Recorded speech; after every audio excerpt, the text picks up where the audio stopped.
Welcome to our presentation. My name is Antyanta. I will be discussing our work which addresses the challenge of depth and pose estimation in an unsupervised setting. Our novel approach, DualRefine, combines insights from traditional structural promotion and listen self-supervised deep neural network methods, creating a self-supervised training model that iteratively refines depth and pose estimates, achieving competitive performance in both tasks. So here we have the overall structure of our solution, the DualRefine model, and the model utilizes an update pipeline within a deep equilibrium framework or DEQ. And the cool part, it finds an equilibrium for depth and pose estimates all trained in a self-supervised manner. This continuous refining is the key to our model's success in depth and pose estimation. Depth and pose estimation plays critical roles in many computer vision applications. However, the quest for accurate depth estimates is riddled with unique challenges. Why is it so tough? Well, different 3D scenes can generate identical 2D images, making single image depth prediction extremely complex. Deep neural networks have proven to be capable of learning this complex task, but they typically require a large collection of labeled data, which isn't always feasible. In comes self-supervision. Self-supervised learning eliminates the need for vast amount of labeled data, proving to be a potent solution. These kinds of models estimate both depths and relative poses from multiple frames within a video and uses camera projection to warp the images.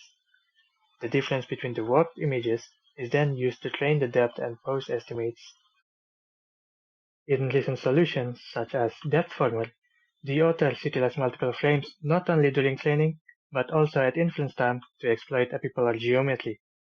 They input the matching costs into a neural network to yield more accurate depth estimates. However, there's a hitch. The epipolar geometry is constructed based on pose estimates from a regression-based model.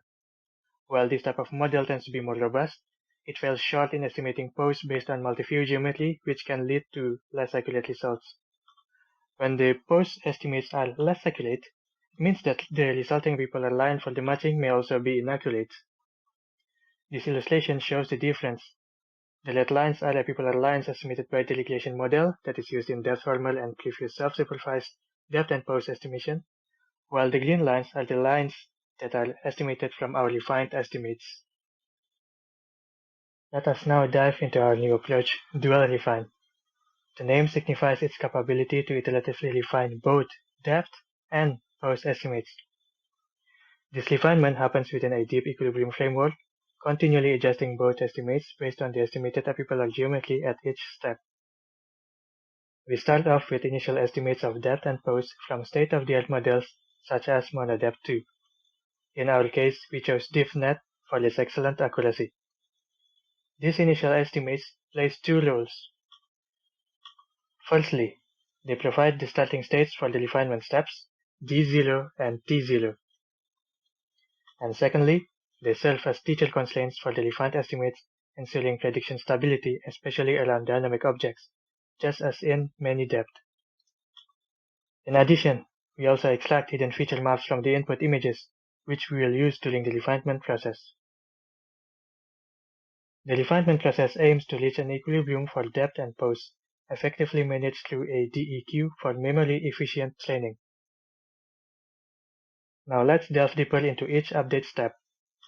At the kth update step, we have depth dk and pose tk as inputs. Using this, we compute epipolar lines and sample matching costs for each point in the source image along these lines. A conv-GRU then uses these sampled matching costs to update the hidden state representation, which guides us in computing depth updates and per pixel confidence values for matching. This in turn helps us compute the pose update via feature metric alignment. The updated depth and pose are then fed into the next update steps, and we repeat this process until we reach an equilibrium point. This video shows the refinement of the depth map.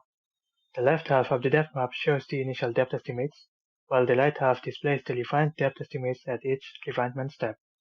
It can be hard to spot the changes from the depth map alone, so we are also showing the unprojected point cloud for each step on the right of the image. You can observe the point cloud adjusting as the network refines its depth estimates towards an equilibrium. We conducted our experiments with the Kitty dataset following the eigensplit. We incorporated standard loss functions similar to those used in many depth, but with some tweaks to train the refined depth and the refined pose estimates. Now let's look at how DualRefine fares against other self-supervised methods.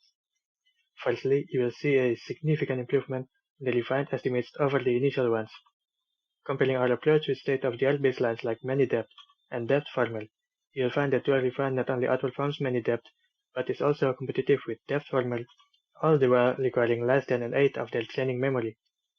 In terms of the D1 metric, DualRefine surpasses the competition by a sizable margin, indicating major accuracy improvements in the predictions around the inliers.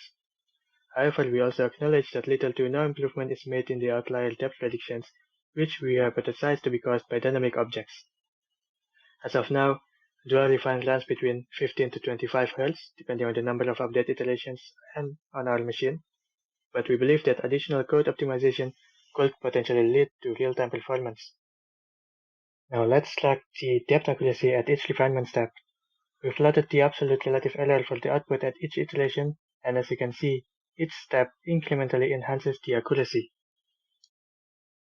We also conducted an ablation study to understand the impact of each element of DualRefine. The results show that refining pose estimates enhances the overall accuracy of depth estimates. The study also reveals the influence of pixel confidence weighting on the final depth estimates and the effect of refined pose estimates toward better consistency mask, which may positively affect depth training. Finally, we performed experiments to evaluate the impact of refinement on visual odometry. This video demonstrates the refined pose estimates of the Ego camera.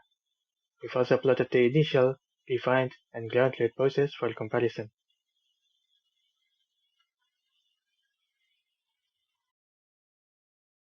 As shown in this table, our method offers impressive accuracy in visual odometry, rivaling traditional methods, and is extremely competitive compared to other deep learning-based approaches.